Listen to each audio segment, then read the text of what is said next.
갈라디아서 3장 10절부터 14절까지 제가 읽습니다.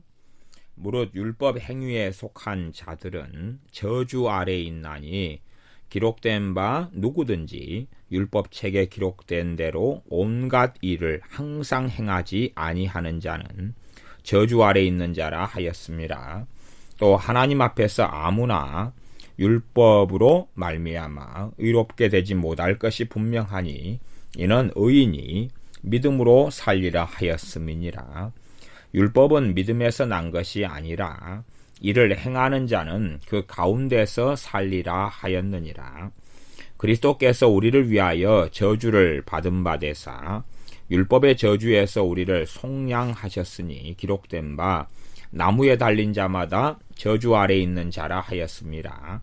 이는 그리스도 예수님 안에서 아브라함의 복이 이방인에게 미치게 하고 또 우리로 하여금 믿음으로 말미암아 성령님의 약속을 받게 하려 함이니라.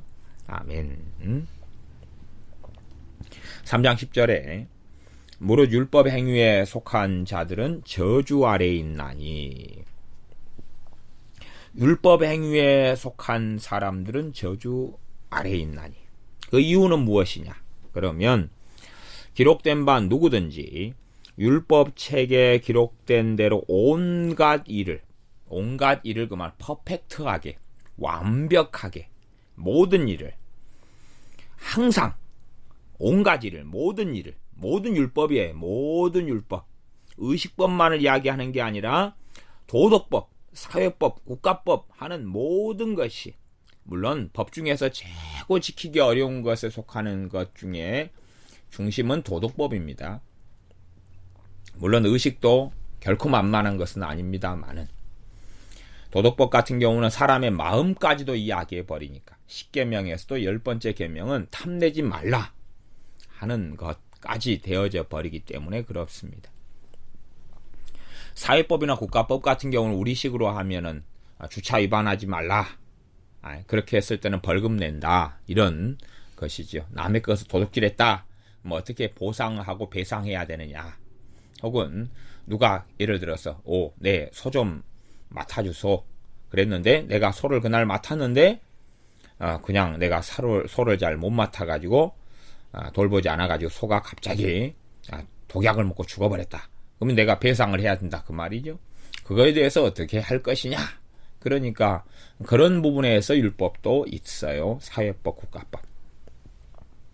그런 부분은 실제로 좀 더 상대적으로 마음의 문제가 아니기 때문에 지키기가 쉬운 면들도 존재하지요. 누구든지 율법책에 기록된 대로 온갖 일을 항상 행하지 아니하는 자는 저주 아래 있는 자라 하였습니다. 결국은 이제 이 율법의 문제가 되는 것입니다. 율법의 문제가 돼요. 참 어려운 게 사실은 율법에 대한 문제입니다. 도대체 이 율법을 어떻게 할 것이냐. 근데 성경 그렇게 이야기합니다. 온 세상을 율법 아래에 두었고 율법 아래에 가두어 두었다. 언제까지요? 우리 주 예수님께서 오실 때까지. 그렇기 때문에 실제적으로 이 이스라엘 사람들이 모세 시대 때에 시내산에서 율법을 받은 것은 단지 그냥 유대인들만의 율법으로 끝나는 그런 문제는 아니라는 것을 우리가 알 수가 있습니다. 단지 유대인들이 율법을 받았으니까 이방인 우리는 율법하고 무관하지 않느냐, 그런 문제는 아닙니다. 왜냐하면 하나님께서요 유대인들을 제사장 민족으로 삼았어요. 제사장 민족으로. 제사장이 어떤 제사를 지낼 때 되면 누구를 대신하여 또한 누구를 위하여 그러냐 그러면 물론 자신을 포함시키지만 그러나 다른 일반 백성들의 죄의 문제를 가지고 제사를 도와주고 제사를 지내고 그렇게 해왔던 것처럼 그런 입장에서 이스라엘은 부름받았습니다. 그래서 너희가 제사장 민족이 되어서 다른 민족들을 하나님께 이끌어드리는 그러한 하나님의 사명을 받은 민족이 이스라엘 민족인데, 이스라엘 민족이 그 사명을 감당하지 못했어요. 율법을 하나님께 받은 것은 그들이 하나님 말씀을 보존하라는 부르심이 있고, 하나님에 대한 참된 믿음과 신앙을 지키고 보존하고, 하나님을 따를 뿐만 아니라 하나님을 경외하도록 다른 나라 다른 민족들에게 전할 사명을 같이 받은 것입니다. 그렇기 때문에 단지 이 율법이라는 것은 이스라엘과 하나님과의 언약 이전에 실제적으로는 하나님과 하나님의 백성과의 언약이 되어져 버립니다. 그러니까 누군가가 하나님의 백성이 되려면 율법이라는 것을 통과할 수밖에 없다는 이야기예요. 하나님과 하나님 백성의 언약이 됩니다. 하나님과 하나님 백성의 언약이. 단지 그냥 하나님과 이스라엘만의 언약이다 이렇게 말하기 이전에 더 심오한 이야기는 하나님과 하나님 백성과의 언약이. 그러니까 누군가가 하나님의 백성이 되려면 결국은 하나님과의 맺었던 그 언약 속에 들어갈 수밖에 없는 것이고, 그 언약이 율법을 통하여서 하나님 앞에 순종하겠다, 하나님을 따르겠습니다, 하나님을 경외하겠습니다 하는 걸로 나아가는 것이지요. 상식적으로 누군가가 누구의 자녀로, 누구의 엄마 아빠의 자녀로 입양이 되었다 그러면 그 엄마 아빠가 하는 가르침과 내용이 양자로 양녀로 들어온 사람은 엄마 아빠에게 순종할 의무가 면제되느냐 하는 것입니다. 그렇지 않잖아요. 그러죠? 다 순종을 함께 해야 돼. 본 자녀든지 양자 양녀로 입양됐든지 간에 다 엄마 아빠에게 순종해야 되는 게 똑같은 이야기다 그 말입니다. 물론 그것보다 더 율법은 더 깊은 것들을 가지고 있습니다. 하나님께서 율법을 주실 때 단지 이스라엘 백성만에게 주신 것은 아니게 되어집니다. 율법을 통해서 하나님께서는 전 인류에게 말씀하고 계시는 것입니다. 단지 이스라엘에게만 말씀하고 계신 게 아닙니다. 그래서 율법을 통해서 온 세상을 하나님의 말씀 아래, 또한 심판 아래 두었다는 것을 우리가 생각해 보아야 됩니다. 이 3장 10절은 그 율법 행위에 속한 자들이 저주 아래 있는 자다. 율법 행위에 속한 자들이. 율법을 통하여서 하나님께 나아가려고 하는 사람들을, 율법을 통하여서 거룩하게 되고 율법을 통하여서 의롭게 되려고 하는 사람들이, 그 사람들은 저주 아래 있는 자다고 이야기하는 것입니다. 지금 갈라디아 사람들이요, 예수님을 통하여 하나님께 나오는 복음을 사도 바울을 통해 듣고 배우며 예수님을 믿으면서 성령님께서 임하시고 성령 충만과 세례를 받았어요. 그러다가 거짓 자칭 사도, 자칭 선지자, 거짓 교사들, 아니 가만히 들어온 거짓 형제들, 아니면 할례당들, 이런 사람이 들어와서 예수님을 믿는 것 좋습니다, 좋아요, 예수님 믿어야지요, 그래야 구원받아요. 그러나 예수님만 믿어서는 구원받는 게 아닙니다. 율법을 지켜야 구원받습니다. 정말로 구원받으려면 예수님도 믿고 율법도 지켜야 됩니다. 그렇게 이야기했다는 것이에요. 율법을 당연히 그리스도인 신자는 지킵니다. 지켜야 됩니다. 그러나 율법을 지켜야 구원받는다는 것이 과연 그럴듯한 말이지만, 율법을 지키는 것으로 구원을 도대체 누가 받을 것이냐 하는 것입니다. 거짓말하지 말라 그랬으면 거짓말하지 않는 것으로 내가 구원받는다고 가정한다면, 그러면 내가 거짓말을 80살에 이제 80살까지 주님이 안 오시고 80살에 내가 늙어 죽어요. 그렇다고 가정한다면 내가 80살 때까지 거짓말 안 했어요. 그러다가 80살 4월 1일 날 죽게 됐어요. 근데 그날이 하필이면 만우절인 거예요. 만우절이 거짓말하는 날 있잖아. 오늘이 지금 4월 만우절 거짓말하는 날이 됐다. 그런 날이 돼가지고 이제 우리 애들한테 거짓말 좀 해봐야 되겠다. 그래가지고 깜빡 잊고 자기가 세상에서 살았을 때의 경험대로 만우절이니까 거짓말을 했어요. 그러다가 아차차차 그리고 어이고 그리고 죽어버렸어요. 그러면 말씀을 이제 못 지켜버린 거 아니에요. 그 양반은 지옥에 갈 거 아니에요. 평생 예수님 믿다가 예수님을 20살에 믿었어요. 80살 때까지 한 번도 거짓말 안 했어요. 얼마나 좋아요. 그래서 야, 나 구원받았네. 당연히 구원받았지. 어우, 좋네, 좋아.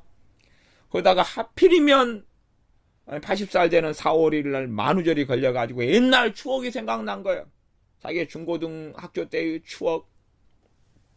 저도 예전에 만우절 때 4월 1일 날 만우절 때 갑자기 교무실에 있는데 애들이 데리러 온 거예요. 제가 깜빡 까먹었어요. 교무실로 데리러 와가 선생님 우리 반에 무슨 일이 있어요. 좀 빨리 좀 와주세요. 그래가지고 그래 무슨 일이야? 여자 반이었어요. 여자 반. 전산반인가 뭐 이런 여자 반. 여자 반에 무슨 일이 있다 그래가지고 부랴부랴 갔더니 애들이 다 옷 갈아입는 시간이었어요. 체육 시간이어가지고 다 옷 갈아입으면서 속옷 바람으로 다 옷 갈아입는데 부른 거예요.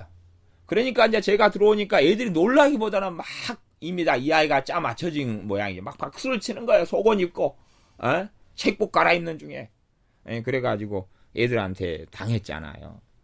그런 것처럼 그렇게 내가 율법 행위를 지켜가지고 구원을 받는다면 사실은 그 사람은 율법을 항상 행하는 사람이 돼야지 온갖 일을 행하지 않는 사람은 항상 온갖 일을 모든 율법을 항상 행하지 아니하는 자는 저주 아래 있는 자다.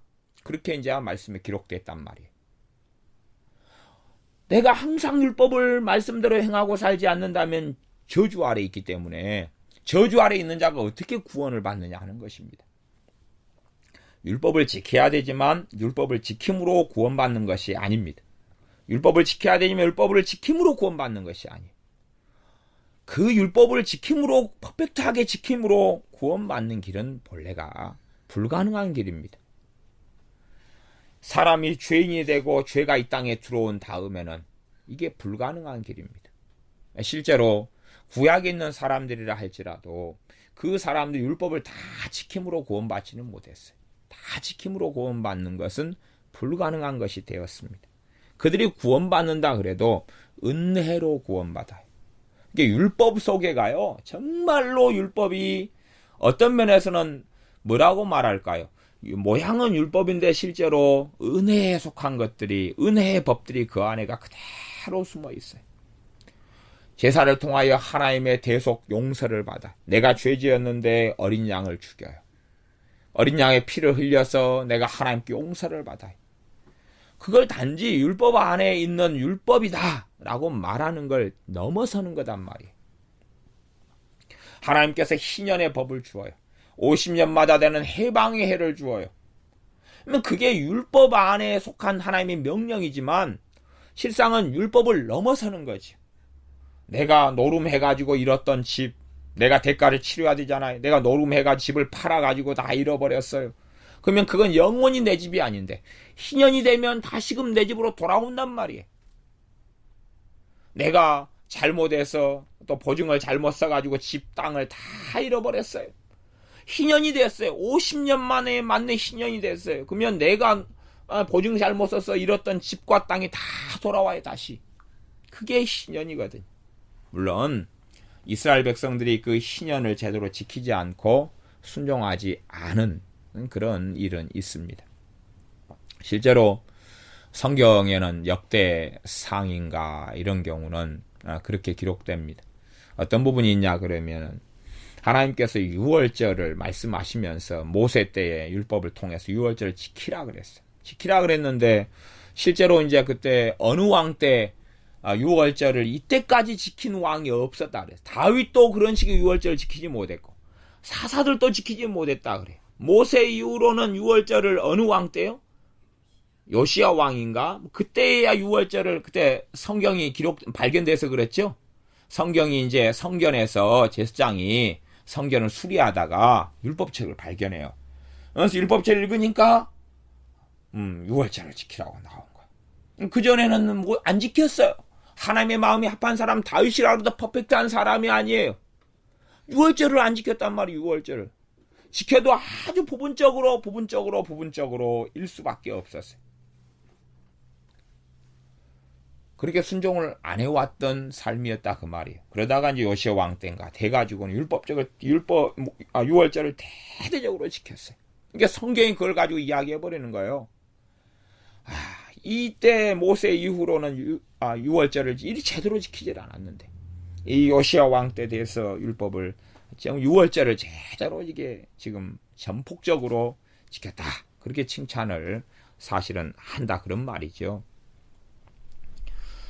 율법 책에 기록된 대로 온갖 일을 항상 행하지 아니하는 자는 저주 아래에 있는 자다. 저주 아래에 있는 사람이 하나님의 심판 아래에 있다 그 말이 저주 아래에 있단 말인데 말씀판 아래에 있는 사람이 어떻게 구원을 받느냐 하는 것입니다. 11절 말씀 또 하나님 앞에서 아무나 율법으로 말미암아 의롭게 되지 못할 것이 분명하니 하나님 앞에서 아무나 그 말은 어느 누구도 그 말입니다. 아무나 그 말은 어느 누구라도 율법으로 말미암아 율법을 통해서 그 말이죠. 율법으로 말미암아를 가로쳐도 상관없습니다. 율법으로 의롭게 되지 못할 것이 분명하니 아니면 율법을 통해서 의롭게 되지 못할 것이 분명하다는 것이. 율법을 통해서 사람들은 끊임없이 하나님께 인정을 받고 의롭게 되려고 했는데 그것은 분명히 그건 가능한 길이 아니다는 것입니다. 이는 의인이 믿음으로 살리라 하였음이니라. 이는 의인이 믿음으로 살리라 하였음이니라. 로마서에도 의인은 믿음으로 살리라. 하박국 2장 4절에 있는 구절인데 의인은 믿음으로 살리라. 그러는 것입니다. 그러면 산다는 이야기는 하나님 앞에서 인정함을 받고 생명을 얻는다는 이야기예요. 영원한 생명을 얻는다는 이야기예요. 의인이 믿음으로 산다는 것은 몇 가지 의미가 있는데 지금 여기 갈라디아 3장 11절에서 사용하는 의미는 지금 구원에 있어서 복음에 있어서 사용하는 의미예요. 의인도 의인이라 할지라도 의인은 우리가 아는 의인들은 누가 있었어요? 의인 롯도 의인으로 성경에 기록되어 있습니다. 그 다음에 노아, 욥 이런 사람들 의인으로 성경에 기록되어 있어요. 그러면 그 의인 욥이라 할지라도 그 다음에 에스겔서 같은 경우는 정말로 하나님 앞에 정결함이 없는 의인을 몇 명을 언급을 합니다. 언급을 할 때 크게 3명을 언급하고 그래요. 근데 그 중에 한 명도 다니엘 같은 사람도 언급하죠. 노아, 다니엘 이런 사람을 언급해요. 그런 사람이라 할지라도 자기 믿음으로 자기만 살아요. 자신의 믿음으로 다른 사람까지 살지도 못하고. 그러면 의인 노아라고 할지라도 정말로 정결하게 하나님 앞에 살았던 다니엘이라 할지라도 무엇으로 구원받는다는 이야기입니까? 믿음으로 구원받는다는 이야기고 믿음으로 구원받았다는 이야기예요. 욥은 의인으로 기록되어 있습니다. 노아, 욥, 다니엘 이런 사람들. 욥이 의인이에요. 의인인데 욥기를 보면 욥이 완벽했어요? 완벽하지 못했어요? 완벽하지 못했죠. 욥이 정말로 정결한 믿음을 지키고 있다가 자식들이 다 죽어도 재산이 다 잃어도 온몸에 만진창이가 되는 병이 들어도 믿음을 지키고 있었으나 세 친구가 욥을 정죄하고 비난하고 공격할 때는 그가 마음을 지키지를 못해버리고 말았어요. 그러면서 그가 인생과 삶을 저주하고 하나님에 대하여 하나님 저하고 변론 좀 합시다. 왜 내게 이런 일이 있어야 된단 말입니까? 내가 무슨 죄를 지었간데 나에게 이렇게 하나님이 행한단 말입니까? 하나님 좀 나하고 내가 죽기 전에 나하고 좀 변론 좀 하셔야 되겠습니다.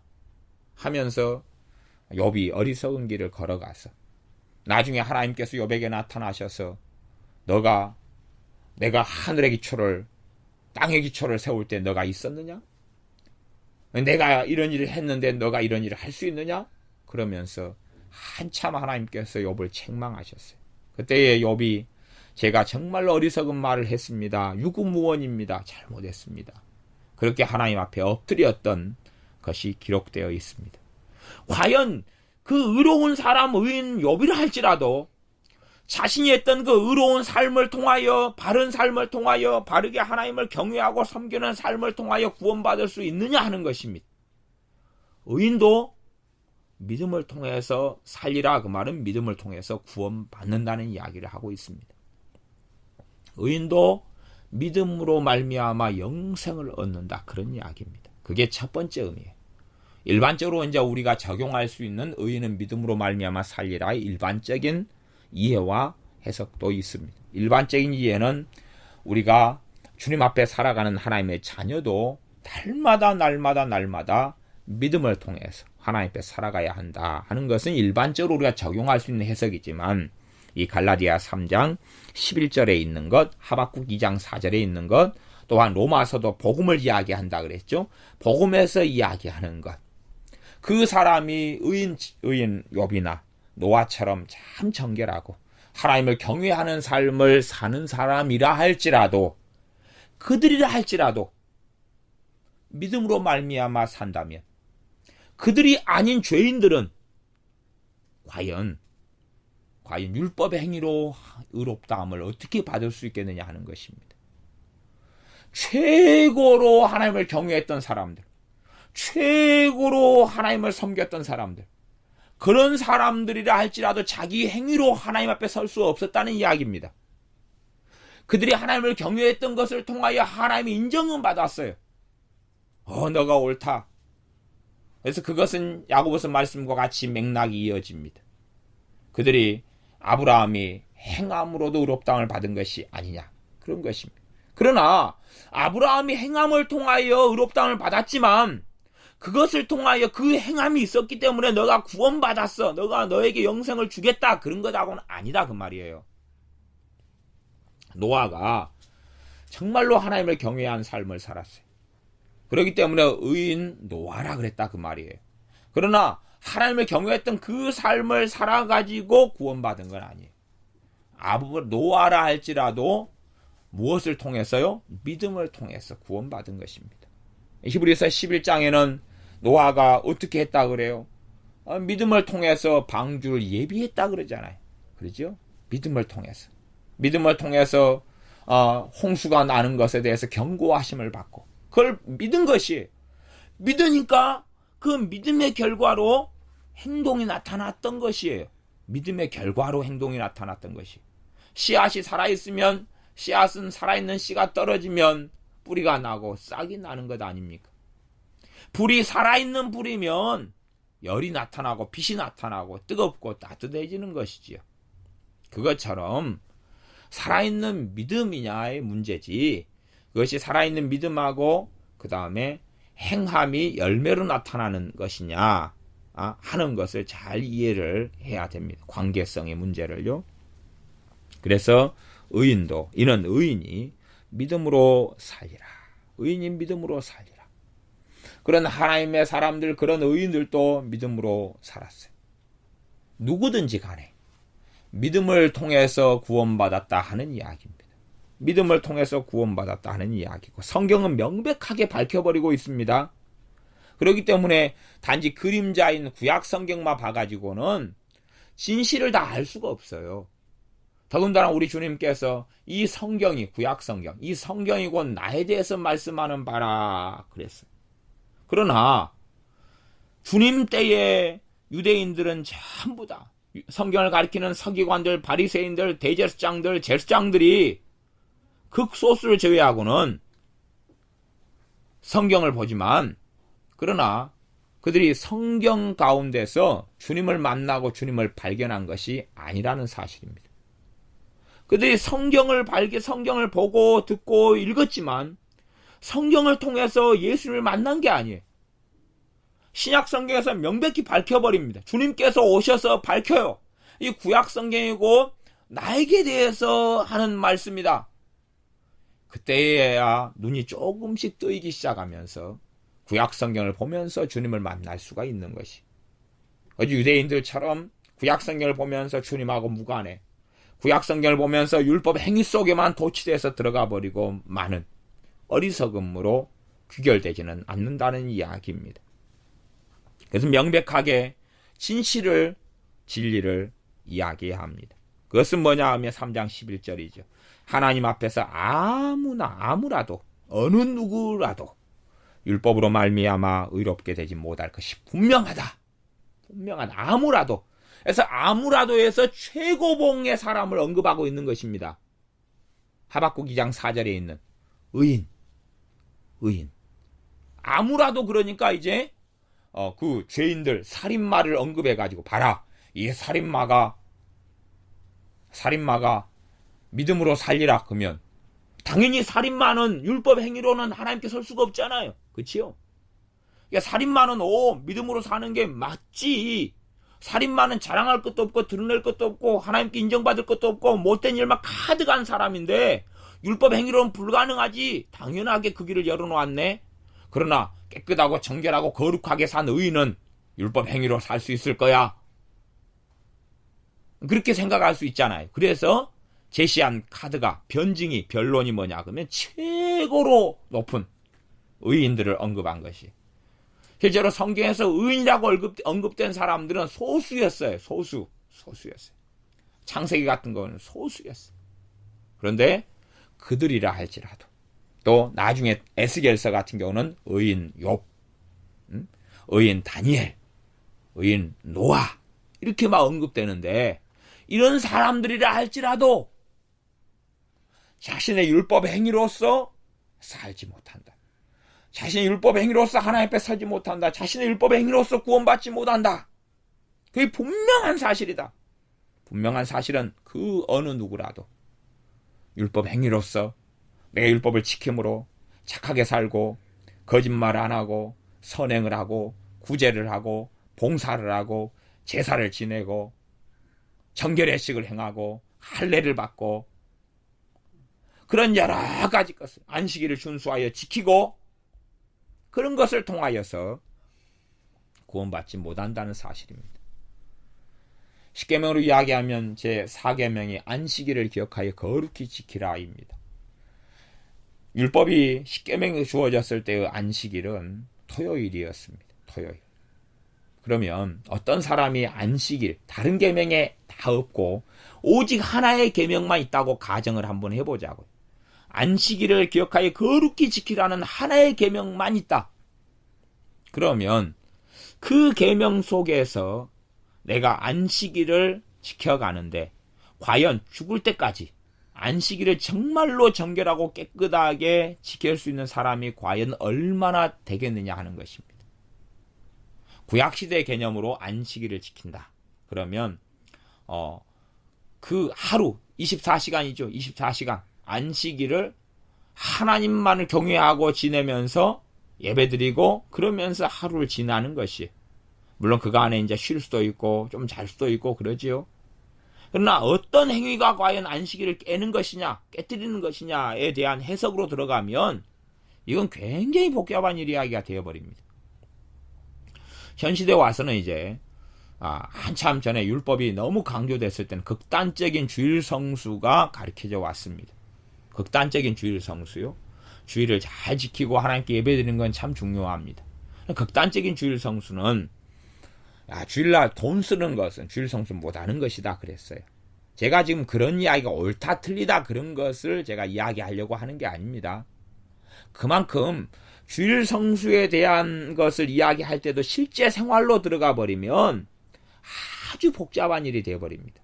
그래서 제가 80년 초에 제가 다니는 교회 목사님은 주일 성수를 굉장히 강조하셨는데 목사님께서 뭘 말씀하셨냐 그러면 주일날 돈을 쓰면 그건 주일 성수를 어기는 거다 그러셨어요. 그러니까 죄 짓는 거다 그랬어요. 회개하라 그러셨어요. 그러면 주일날 돈을 쓰는 일은 특별히 보다는 사실은 교회가 멀기 때문에 먼 경우는 뭘 타고 가요? 택시나 버스를 타고 간단 말이에요. 당시에는 버스가 이제 일반적이었어요. 대중교통을 이용해서 멀리 이렇게 와요. 자가용 그때는 없었어요. 자가용이란 건 뭐 하늘의 별따기처럼 별따기보다는 좀 쉽지만 자가용이라는 건 없었어요. 그러니까 그 당시에는 기껏해야 버스인데 주일날 돈 쓰는 게 안 되니까 문제는 버스비를 내고 버스를 타면 안 되거든요. 버스를 타면 안 돼. 먼 거리를 걸어서 예배드리고 걸어서 가야 되는데 집이 먼 사람들이 이게 도대체 쉽게 되느냐는 것이. 돈을 쓰면은 주일을 어기는 것이고 죄 짓는 것이라고 가르치니까 참 어려운 경우가 되어버렸죠. 더군다나 시어머니나 누구나 주일날 손님이 오는 경우도 있죠. 그러면 손님이 오지 마라 그럴 수도 없고, 오시면은 급작스럽게 오시면은 뭐 과일도 좀 사서 대접해야 될 것이고, 뭐 이런 일도 생기는데 돈 쓰면 안 된다니까 이것 때문에 굉장한 복잡한 일이 많이 일어났어요. 도대체 주일 성수의 개념이, 카테고리가, 범주가, 정의가 어디서 어디까지냐? 이게 어려운 것이. 어떤 사람은 잠은 자도 되는데 TV는 보면 안 된다. 그런 분도, 그런 목사님도 계셨고. 도대체 TV 보는 건 죄냐? 주일날. 주일날 잠자는 건 죄냐? 주일날 어떤 분은 내내 기도만 하고 찬양만 하라 그러고. 그러면은 변비 걸려서 화장실에 앉아있으면 어떻게 되느냐? 몇 분까지 앉아있어야 죄가 아니냐? 마찬가지로 안식일 문제로 들어가도요, 안식일을 기억하여 거룩히 지키라는 것도 해석으로 들어가면 만만하지 않습니다. 그리고 현대인의 삶으로 들어오면 더 복잡해집니다. 현대인의 삶은 시간관념이 철저하기 때문에 분초까지 따지잖아요. 분초. 응? 분초. 초도 더 초에서 점점점점점점 0.0000 몇 초까지 따져요. 현대인의 삶이 복잡하다는 것은 나라마다 시간을 다르게 씁니다. 국제 시간을 다르게 써요. 그러면 우리가 주일날 비행기를 타고 지금 안식일이라고 가정하고 안식일의 시대 속에 산다. 토요일 안식일의 시대 속에 산다. 내가 회사에서 근무하는데 비행기를 타고 안식일을 지켰다 그러고 미국으로 날아가요. 미국으로 날아가요. 그런 경우에서 도대체 시간관념과 개념이 어떻게 될 것이냐 하는 것입니다. 내가 날아가는데 날아가는 도중에 시간이 어찌 될 것이냐 하는 것이. 실제로 미국까지 비행기를 타고 가는데 12시간, 때로는 13시간, 14시간 이렇게 걸립니다.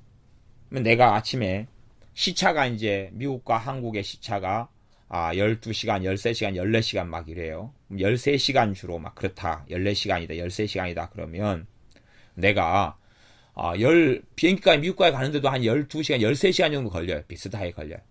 내가 가가지고 9시 아침에 출발했는데 도착해보니까 10시, 11시에요. 2시간 만에 왔을 수는 없지요, 지금. 날아가는 동안에 지금 내가 안식일을 지나자마자 비행기 타고 날아갔다. 그러면 그 도중에가 지금 안식일이 계속 이어져 버리는 상황일 거 아니에요. 넘어가는 동안에 국제 시간으로 따지면. 비행기 싹을 낸 거, 돈 낸 것에 대해서는 이게 언제 쓴 것이 될까 말까?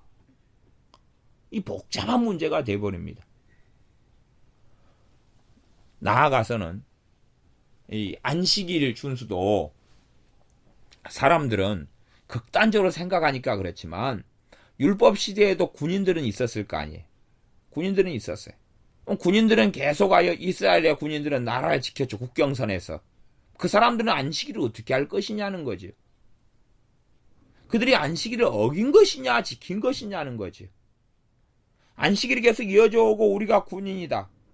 그러면은 나라를 지키러 가야 되죠.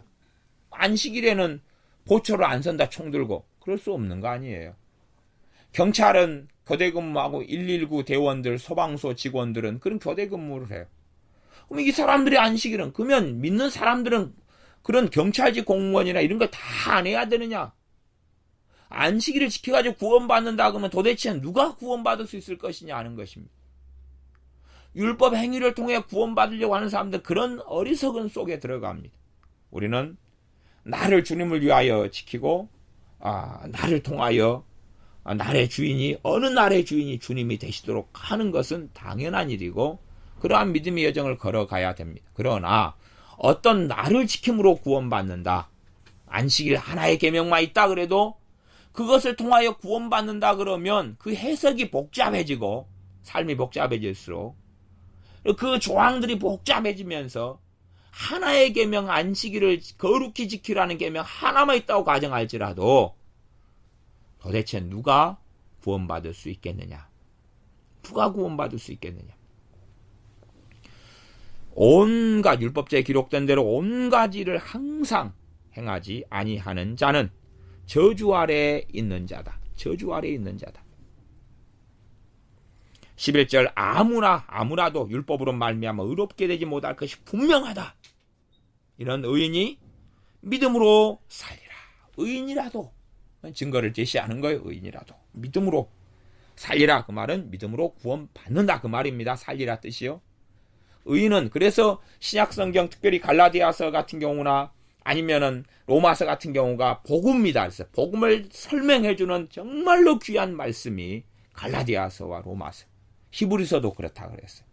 그것을 통하여서 복음서를 제대로 보고, 그것을 통하여서 성경 전체를 바르게 보고, 하나님의 구원의 역사를 바르게 보고, 교회를 바르게 보고, 구약 성경을 바르게 보고, 율법을 바르게 보는 눈이 그때야 비로소 생겨나는 것입니다. 내가 근시다 그러면 근시에게는 뭐가 필요합니까? 안경이 필요해요. 근시에는 안경이나 아니면 요즘에 애들은 이제 안경 대신에 눈에 콘택트 렌즈 같은 걸 많이 끼기도 하지요. 아니면 라식 수술이나 라섹 수술을 해버리기도 해요. 나이 드신 분들은 노안 수술을 하지요. 그렇게 돼야 밝히 본 다음에 최소한은 저게 무슨 글자네, 앞에 사람이 누가 있네, 이 색깔이 무슨 색이네, 하늘이 맑네, 흐리네, 그리고 보고 알 수 있다 그 말이죠. 그것처럼 복음을 바르게 이해했을 때, 우리 주 예수 그리스도의 복음을 바르게 이해했을 때만이 이 근시치 않고 멀리 제대로 보고 깨끗하게 보고 올바르게 볼 수 있게 되어집니다. 제가 이전에는 안경을 중학교 때부터 썼는데 그때는 안경이 비싸가지고 유리 안경이고 그래서 이렇게 깨지고 그러면 안경을 제대로 못 맞췄어요. 집이 가난해가지고. 그래서 안경을 안 쓰고 다닐 때도 많았어요. 안경을 안 쓸 때는 앞에가 사람이 오는데요. 누군지 제가 몰랐어요. 얼굴이 가까이 온 다음에야 이 사람이 누구네 그러고 누군지 몰랐어요. 알롱알롱 하니까 누군지 어찌 알겠어요. 그런 것처럼 정말로 복음을 바르게 알고 깨닫지 못하면 성경은, 특별히 구약 성경은 더더군다나 제대로 알 수가 없고 볼 수가 없습니다. 그냥 코에 걸면 코걸이, 귀에 걸면 귀걸이, 웃기는 것이 되고 맙니다. 성경은 정확하게 말씀하는 누구라도 아무라도 율법으로 말미암아 의롭게 되지 못할 것이 분명하다. 그렇게 말씀하고 있습니다. 율법의 기능은 구원을 얻는 기능이 아니에요. 율법의 기능이 구원 얻는 기능이 아니에요. 구원받는 기능이 아니에요. 자동차 바퀴가 있는데 자동차 바퀴는 자동차에 달려가지고 달리는 것이거나 그런 것입니다. 자동차 바퀴를 그냥 자동차 이 몸체 자체는 빼놓고 바퀴만 가지고 내가 그냥 그걸 굴리고 달려가려고 한다면 어리석은 사람이 되겠지요.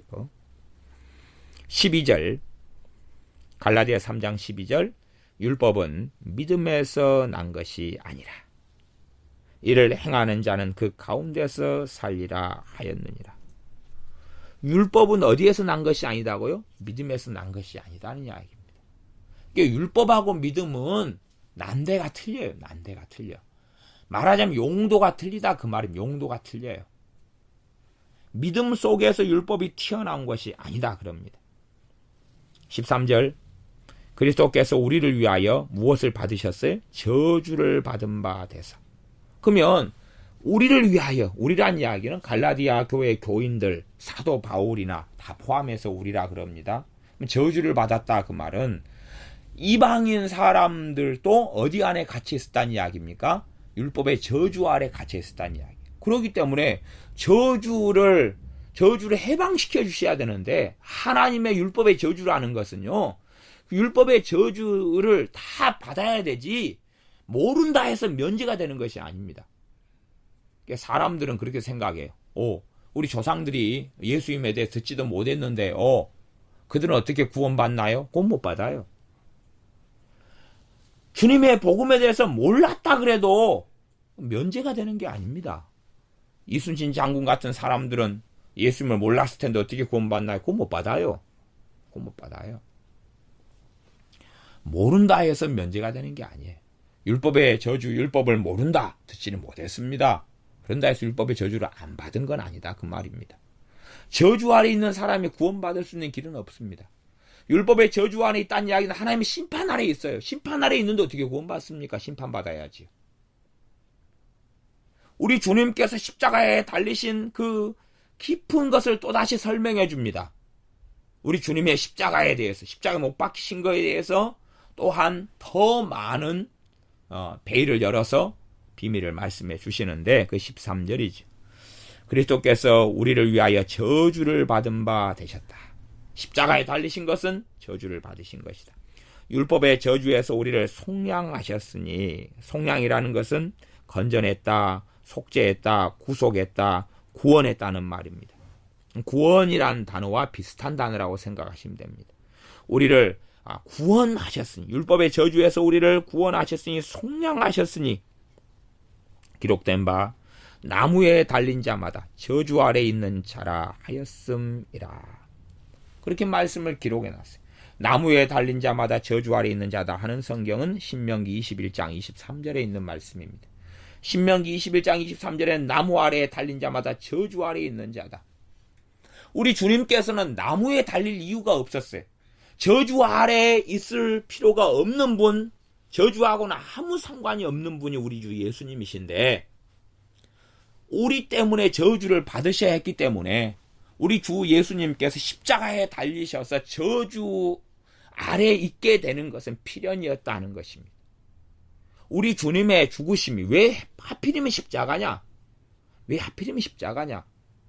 그냥 굶어 돌아가시는 거, 아니면 채찍에 맞아 돌아가시는 거, 이런 것이시면 안 되냐?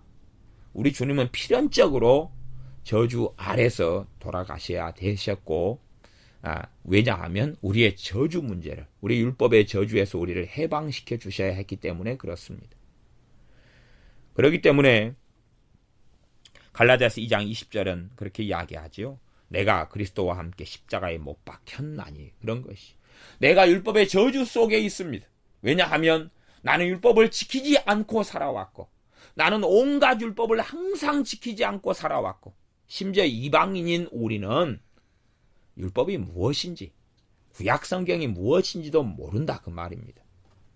실제로 대부분의 예수님 믿는 사람들도 예수님을 믿긴 하지만, 더군다나 나이 드신 분은 더더군다나 구약 성경이 뭐라고 이야기하는지 전혀 모르잖아요. 몰라. 모세 율법 이야기하면 무슨 말인지 몰라요. 정한 임성, 부정한 임성 이야기하면 전혀 이해하지 못합니다. 정결의식 이야기하면 전혀 이해하지 못해요. 우슬초로 나를 정결케 하소서, 우슬초가 뭔지도 몰라요. 홍색 실고 해서 짐승을, 번제를 태워가지고 그 잿물에다가 섞어가지고 정결의식을 행하고 전혀 이해하지 못해요. 도대체 무슨 말일까? 아니, 이해를 떠나서요, 그것이 있다는 것조차도 모릅니다.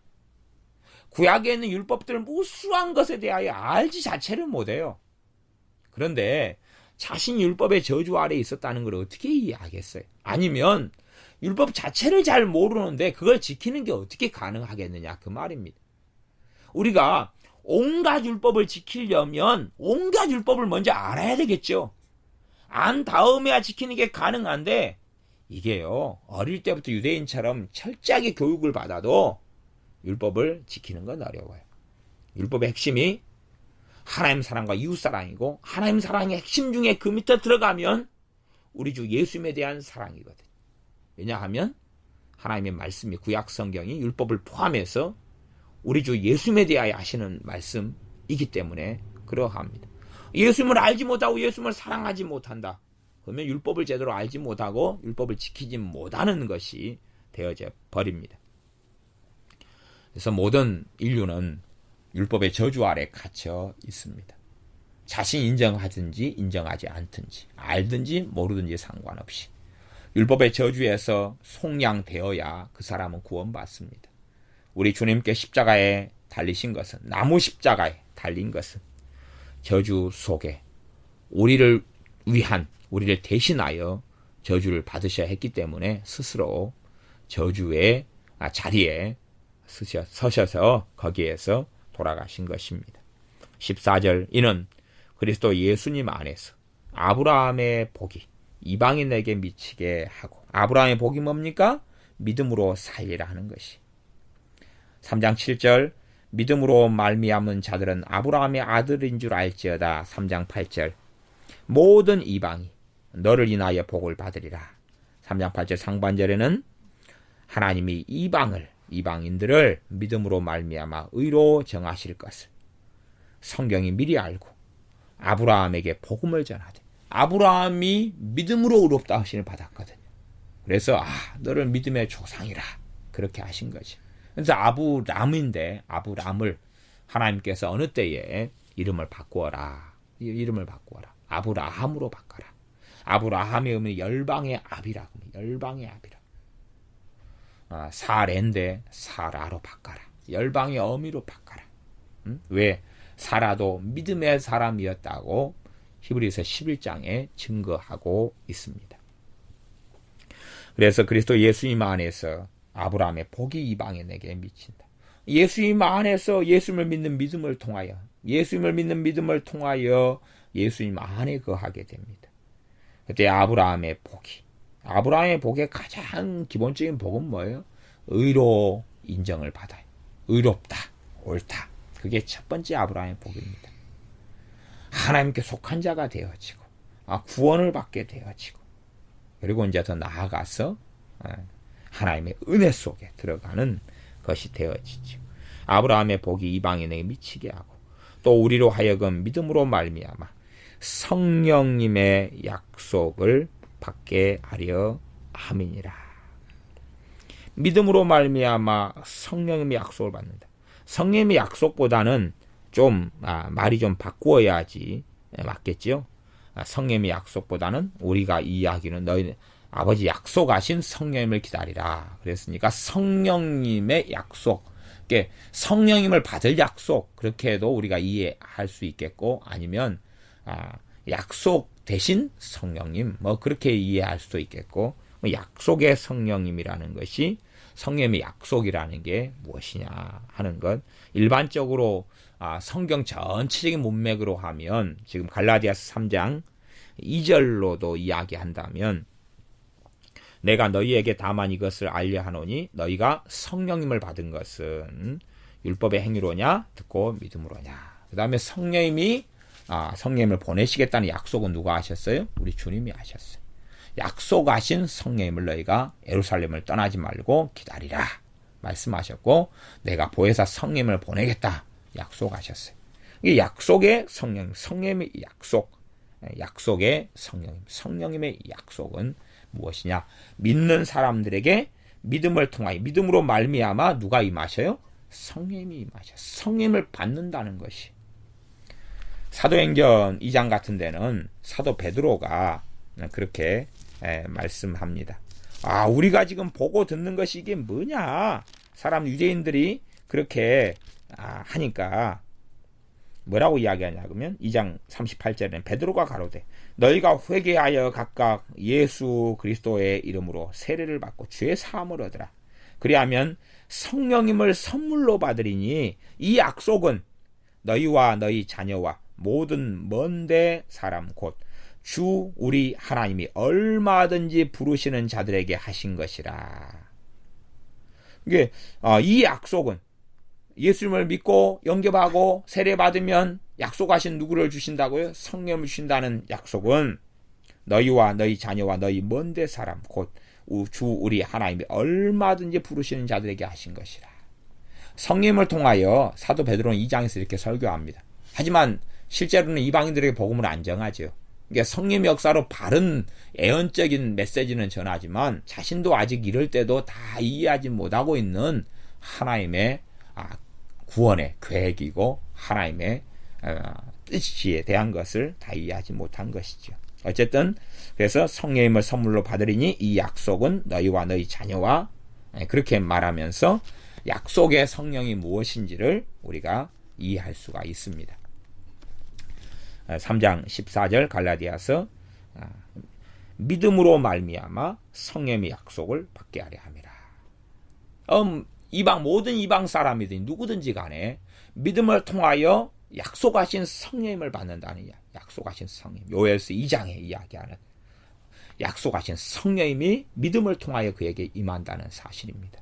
실제로 신자들의 삶 속에 성령 충만이라는 게 점점점 사라지고 없어져 가는데, 그 이유는 그들이 율법의 행위를 통하여 성령 충만을 받으려고 하기 때문에, 그것은 참된 바른 열쇠가 아니니 자물통은 열리지 않고, 어떤 아파트 키가 있다 그러면 올바른 비밀번호가 아니기 때문에 아파트 키가, 열쇠가 열리지, 문이 열리지 않는 것처럼, 예수를 믿는 믿음을 통해서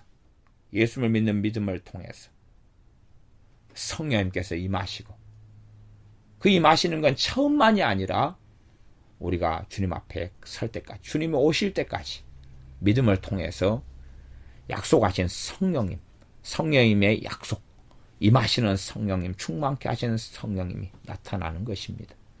우리의 율법의 행위로서 내가 바르게 살고, 내가 똑바로 살고, 예를 들어 주일 성수를 하고, 헌금을 잘 내고, 교회에서 봉사를 잘하고, 구제를 하고, 기도 생활을 많이 하고, 금식을 많이 하고, 그렇게 해서 성령님께서 충만케 하시는 게 아닙니다. 그렇게 성령님을 충만케 된다면 사람들은 아마 교만해져 갈 것이고, 그리고 더 어리석어 갈 것입니다. 아니, 내가 성령 충만한 사람은 다른 사람을 괄시하고 성령 충만하지 않은 사람을 천대하고 멸시할 수 있잖아요.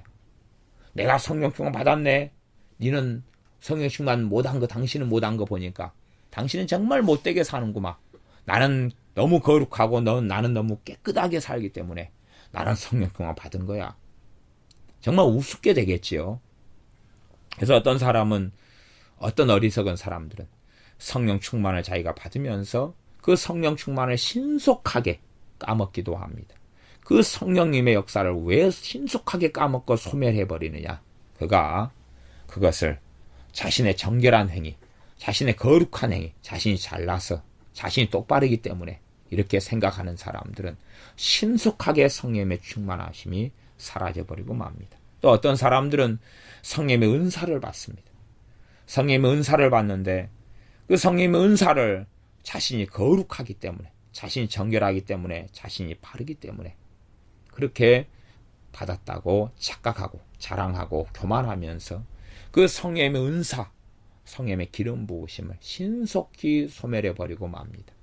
의외로 굉장히 많은 사람들이 성령님의 은사하고 성령님의 기름 부으심을 참으로 많이 소멸해버리고 만 것을 우리는 경험을 통하여 많이 보고 알 수가 있습니다. 어떤 이에게 성령님의 은사들이 임했다 하는 것은 그가 무능력하다는 이야기예요. 그가 부족하다는 이야기예요. 그가 어리석다는 이야기입니다. 성령님의 은사들이 아니면 그가 능력 있게 주님을 따르는, 신실하게 주님을 따르는 삶을, 또한 주님께서 맡겨주신 자신의 십자가를 짊어질 수 없기 때문에, 그 겸손함과 겸비함과 엎드림 때문에, 그 심령의 가난함 때문에 성령님의 은사를 부어주시는 것입니다. 주 예수님의 이름으로요. 그러나 부어주신 성령님의 은사들을 나는 거룩하고 정결했기 때문에, 나는 바르고 의롭기 때문에 이렇게 받았노라 라고 주장한다면 정말 끔찍한 만행이 되고 맙니다. 성령님의 은사, 그 기름 부음도 신속하게 사라져 버릴 때가 많고, 성령 충만도 대단한 자격을 얻은 것처럼, 제가 지금 그 극단적인 휴거론 이런 부분에 대해서 제가 이야기를 좀 많이 해왔어요.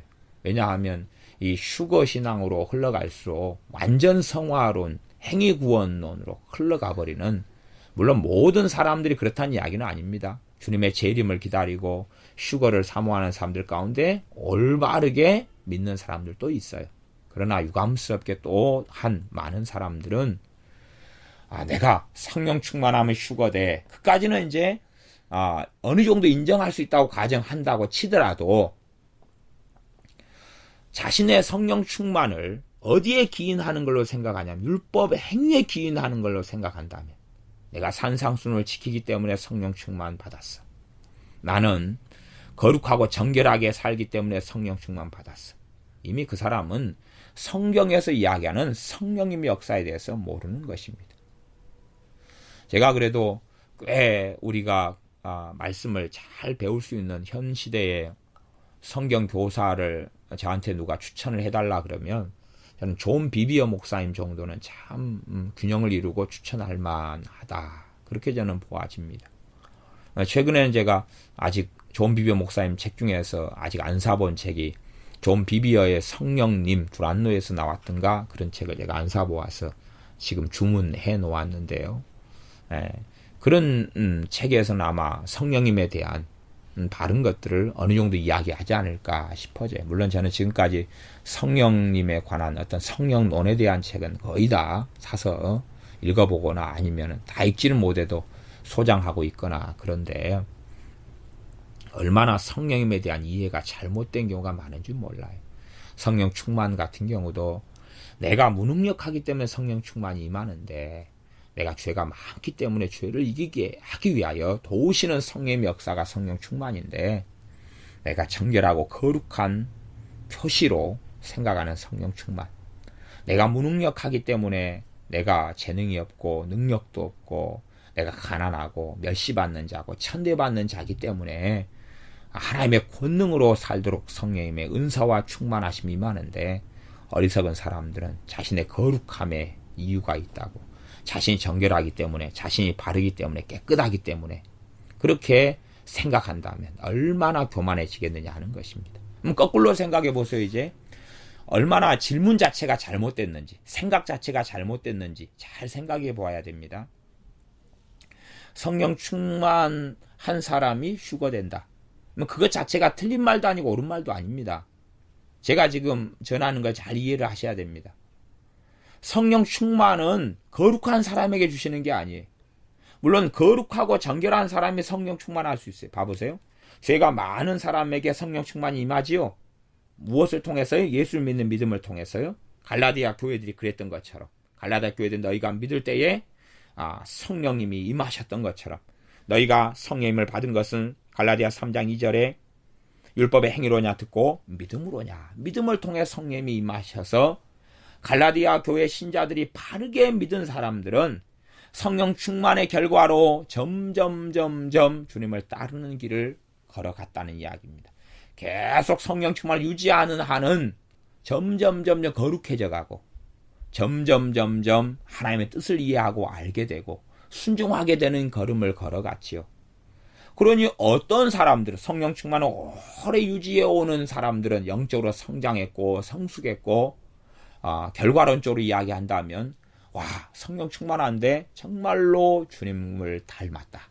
그렇게 말할 수 있을 것 아니에요.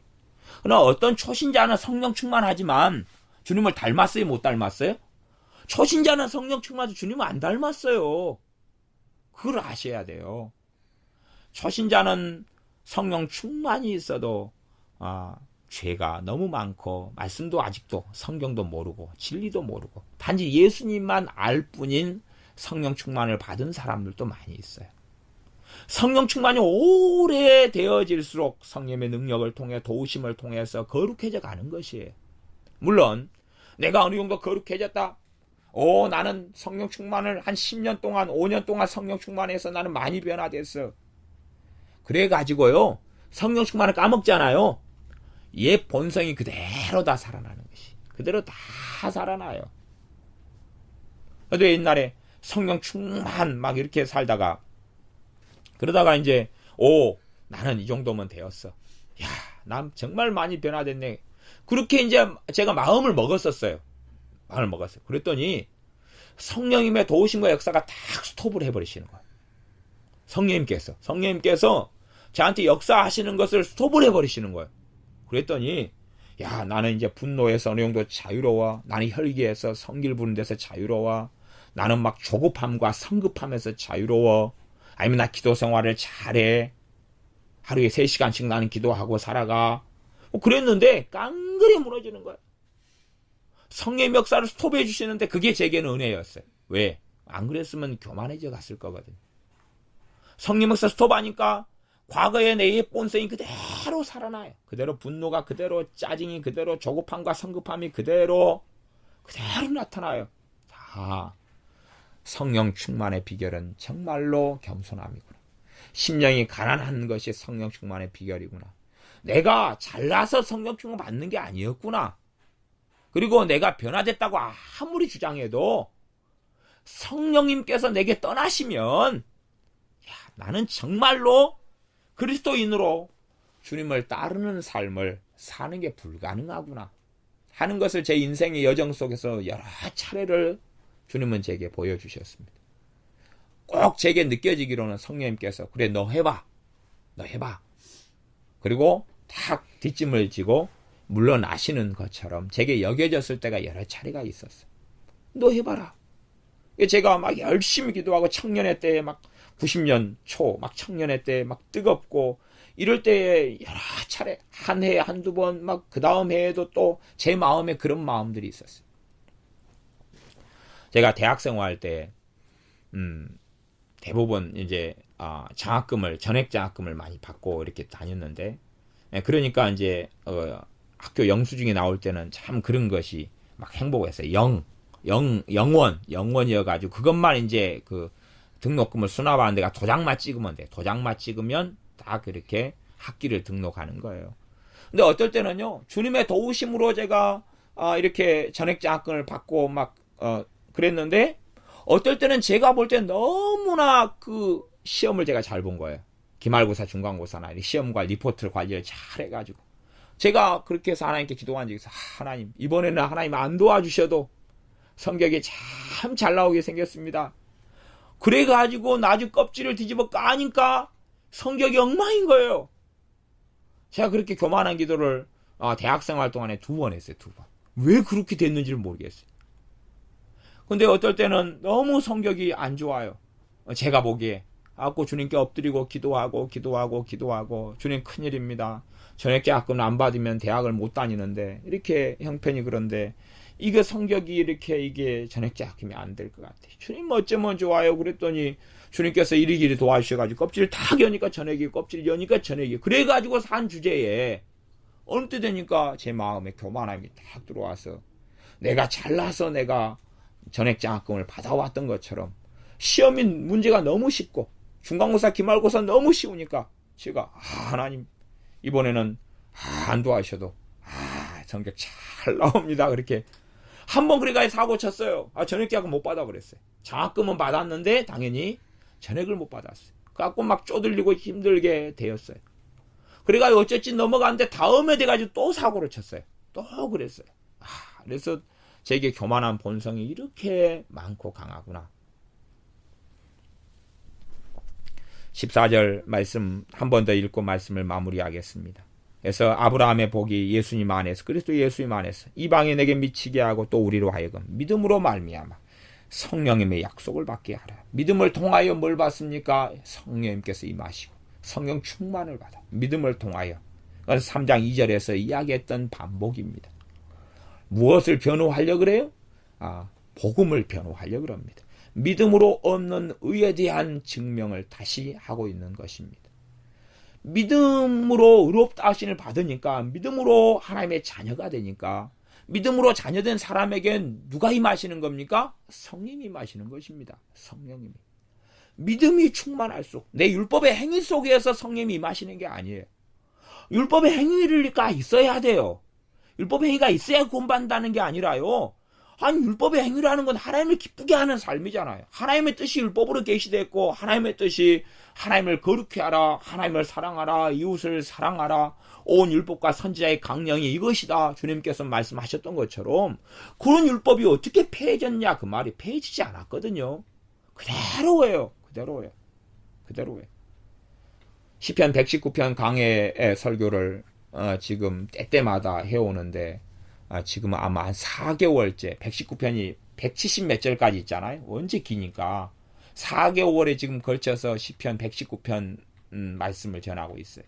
그러면 시편 119편의 핵심은요, 하나님의 말씀을 사랑하는 것이, 하나님을 사랑하고 하나님을 사랑하는 게 말씀을 사랑하는 거고, 말씀으로 살아가는 그리스도인의 삶을 가지고 이 하나님의 자녀가 하나님께 계속 기도하며 나아가는 것이, 말씀을 깨닫게 해달라, 내가 정말로 목마르게 하나님 말씀을 사모합니다, 그런 이야기예요. 그러면 하나님 말씀 가운데 그 부분을 이야기한다면 말씀을 묵상하고 말씀을 사모하고 말씀대로 살게 해달라 그러고 하나님 말씀을 가장 천금보다 귀하게 여기고 발버둥 치고 살아가는 하나님의 백성의 삶을 이야기하고 있습니다. 율법 행위로 이야기한다면 하나님 말씀을 사랑하고 살아가는 삶은 시편의 119편에 있는 거지만 우리가 항상 지금도 행해야 되잖아요. 그러면 말씀을 사랑하는 삶을 내가 내 의지로서 그게 가능하냐 그 말이. 누가 도우셔야 되냐 그러면 성령님께서 임하셔서 도와주셔야지만이 말씀을 사랑하는 삶을 살 수가 있어요. 성령님이 역사하셔서 도와주셔야지만이 말씀을 사랑하는 삶을 살 수 있어요. 예수님을 믿는 믿음을 통하여 약속하신 성령님, 성령님의 약속. 성령님의 약속은 뭐겠어요? 성령 충만이죠. 성령님이 마시고 기름 부으시는 것이죠. 불과 성령님으로 역사하시는 것을 누리는 것이죠. 그것을 통하여서 우리는 점점점 정결하게 되고 하나님의 말씀을 순종하게 되고 우리 주님의 말씀을 순종하고 따르게 되고 주님을 닮아가게 되고 성화되고 거룩하게 되는 여정을 걷습니다. 하지만 그가 자신의 예수님 안에 있는 믿음을 뿌리와 근거와 반석으로 삼지 아니하고 율법의 행위로 빠져버린다면 그는 성령의 역사가 소멸돼 갈 것이고 성령 충만도 없어져 갈 것이고 그가 위선자로 겉과 속이 다른 사람으로 정결하고 거룩하고 예수님을 닮은 사람은 되지 아니할 것입니다. 그래서 우리에게 끊임없이 이 복음을 이야기하는데 이 복음은 의인은 믿음으로 말미암아 살고 이 복음은 예수님을 통하여서 우리가 의롭게 되고 예수님을 통하여서 아브라함의 복이 우리에게 임하고 예수님을 믿는 믿음을 통하여서 성령님께서 하나님의 자녀고 연약하고 볼품없고 천대받고 무능하고 가난하고 이러한 자들에게 임하여서 주님을 따라가는 능력을 덧입게 하시고 주님을 따르는 좁은 길을 걷게 하시고 주님을 따라갈 수 있도록 성령 하나님께서 보혜사 되셔서 돕는 그러한 믿음의 여정을 걷게 된다고 말씀하시는 겁니다. 기도하겠습니다. 아버지 하나님, 율법책에 기록된 대로 온 가지를 항상 행하지 아니하는 자가 저주 아래 있는 자유온데 그런 사람들이 바로 우리들이었습니다. 그러나 우리 주 예수님께서 나무 아래에 달리셔서 우리를 대신하여 저주를 받으신 바 되셔서 우리를 저주에서 해방하시고 속량하셨으니 감사를 드립니다. 예수님 안에서 예수님을 믿는 우리 주님을 믿는 믿음을 통하여 아브라함의 복을 받게 하시고 의롭다함을 받게 하시며 구원을 받게 하시니 감사를 드립니다. 예수님을 믿는 믿음을 통하여 성령의 약속 임하시는 성령님을 우리가 받음으로 내 능력 내 힘으로 주님을 따르는 삶이 하나님을 영화롭게 하는 삶이 하나님의 말씀을 지키는 삶이 가능하지 않은데 성령님께서 우리를 도와주셔서 말씀을 지키고 따르는 삶을 살게 하시는 것을 감사를 드립니다. 우리가 율법의 행위를 의지하여 하나님께 나아가지 아니하고 언제까지나 우리 주 예수를 믿는 믿음을 통하여 하나님께 엎드리고 나아감을 통하여 성령님께서 충만히 우리에게 역사하시고 기름 부으시며 임하셔서 우리가 주님의 말씀대로 살게 하여 주시옵소서. 예수님의 이름으로 기도하옵나이다. 아멘.